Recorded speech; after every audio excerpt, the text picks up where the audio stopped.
Halo teman-teman, Assalamualaikum warahmatullahi wabarakatuh. Halo, nama saya Firde Widya dengan NIM 210304264. Saya dari Prodi Manajemen Fakultas Ekonomi dan Bisnis Universitas Muhammadiyah Riau. Di sini saya akan menjelaskan sedikit materi atas mata kuliah Manajemen Sumber Daya Manusia 1. Selamat menyaksikan. Nah teman-teman, dalam video ini saya akan menjelaskan materi manajemen sumber daya manusia 1, yaitu terdiri dari perencanaan SDM, rekrutmen, dan juga seleksi. Nah yang pertama kita masuk ke perencanaan sumber daya manusia. Perencanaan adalah tugas pertama dan terpenting dari manajemen personalia teman-teman, karena perencanaan adalah oleh seorang perancang MSDM dan hasilnya menjadi sebuah rencana. Nah, rencana tersebut menetapkan tujuan dan pedoman pelaksanaan serta dasar untuk suatu pemantauan. Nah, teman-teman, perencanaan itu sendiri ialah memilih dan menghubungkan fakta dan membuat serta menggunakan asumsi-asumsi mengenai masa yang akan datang dengan jalan menggambarkan dan merumuskan kegiatan-kegiatan yang diperlukan dalam mencapai hasil yang diinginkan. Nah, apa sih tujuan dari sebuah perencanaan MSDM itu? Ada beberapa tujuan perencanaan MSDM, teman-teman. Yang pertama, untuk menentukan kualitas serta kuantitas karyawan yang akan mengisi semua jabatan dalam perusahaan. Yang kedua, untuk menjamin tersedianya tenaga kerja masa kini maupun masa datang. Yang ketiga, untuk menghindari terjadinya mismanagement dan tumpang tindih dalam pelaksanaan tugas. Yang keempat, untuk menghindari kekurangan dan kelebihan karyawan. Dan yang kelima, menjadi dasar dalam melakukan penilaian karyawan. Teman-teman, ada 5 nih faktor-faktor yang memengaruhinya. Yang pertama, ada perubahan demografi. Perubahan demografi itu terdiri dari 4 nih teman-teman. Ada jumlah penduduk, perluasan tenaga kerja perempuan, dan yang terakhir ada tingkat pengetahuan yang dimiliki oleh si pekerja. Nah, faktor kedua yaitu ada perubahan ekonomi. Tidak mengejutkan jika kondisi mempengaruhi manajemen sumber daya manusia, teman-teman. Nah, tanpa perbaikan produktivitas dan perekonomian yang kuat, sangat sulit untuk sebuah perusahaan mengendalikan inflasi dan bersaing di pasar dunia secara efektif. Nah, yang ketiga yaitu perubahan teknologi.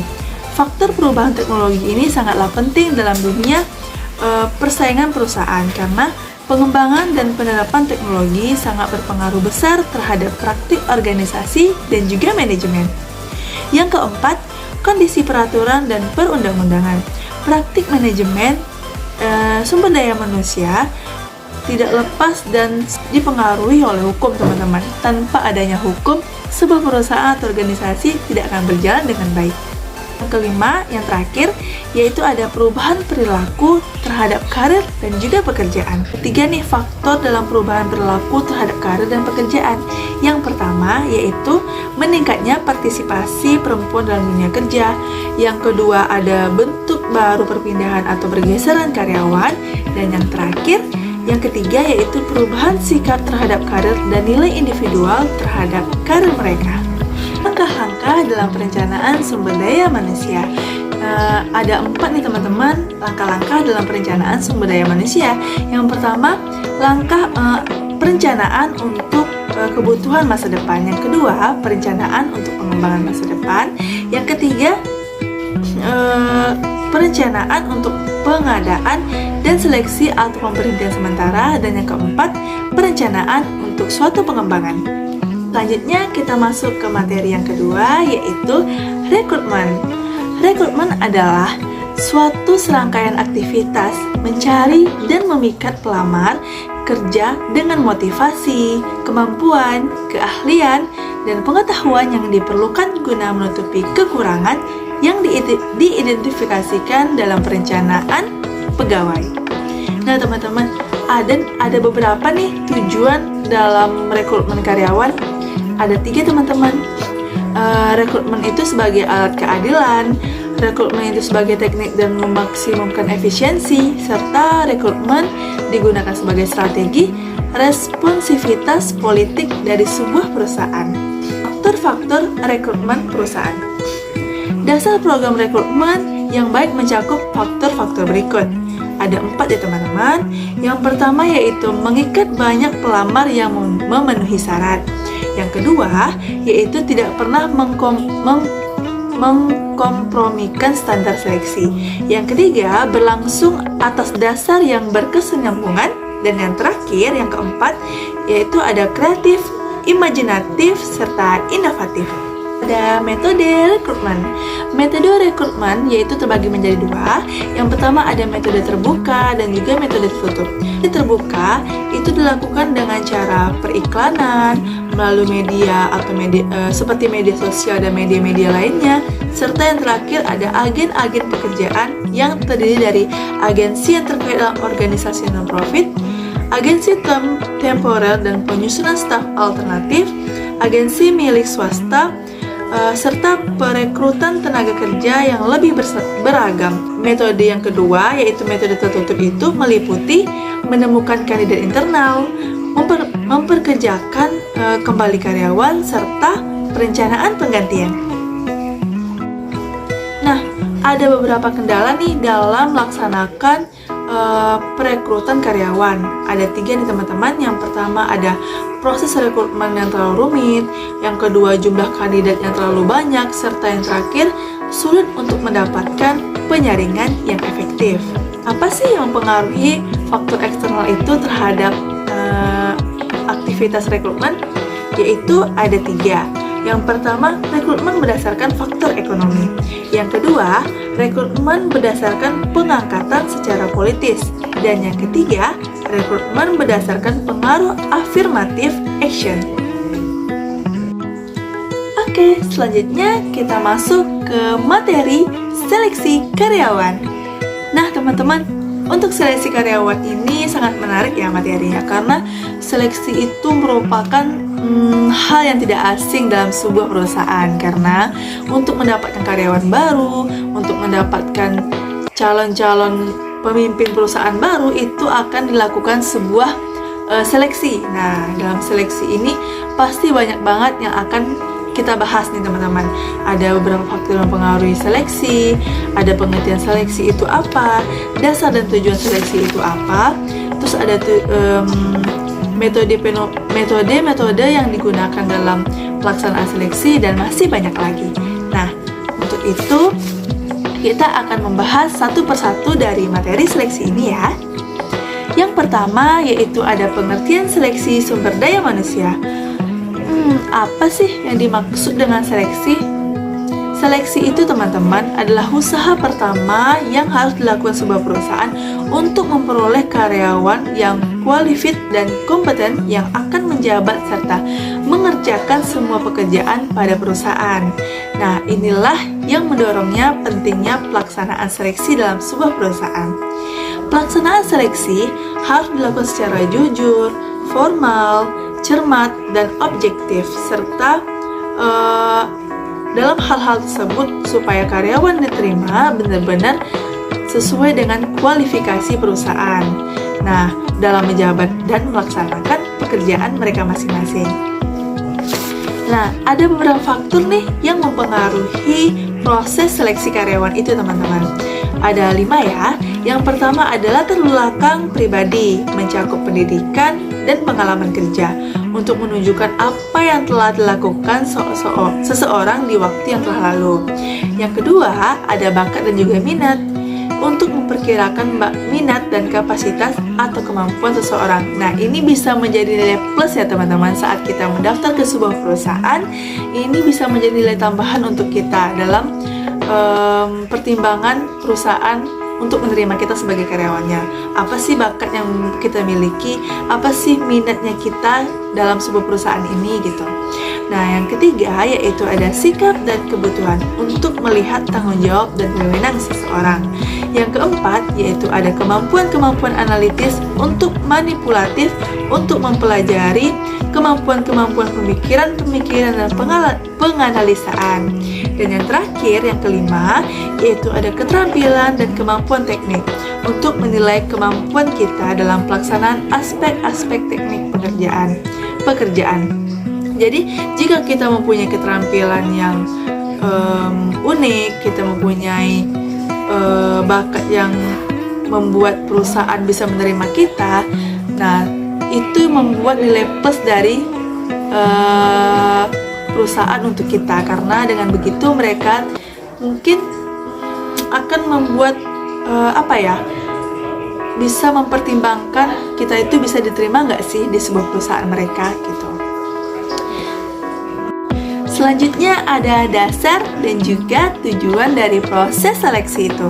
Apa sih dasar-dasar yang menentukan adanya proses seleksi itu berlangsung? Nah teman-teman, dasar-dasar itu antara lain: 1. Kebijakan pemburuan pemerintah. Yang kedua, yaitu spesifikasi pekerjaan atau jabatan. Yang ketiga, ekonomi rasional. Dan yang keempat, ada etika sosial. Nah, itu dasar-dasarnya teman-teman. Selanjutnya kita akan membahas tujuan seleksi penerimaan karyawan. Nah, dengan banyaknya kegiatan seleksi, proses penerimaan karyawan, dan sebagainya. Nah, pasti kita tahu dong apa itu tujuan seleksi itu dilaksanakan. Apa aja sih tujuan seleksi itu dilaksanakan?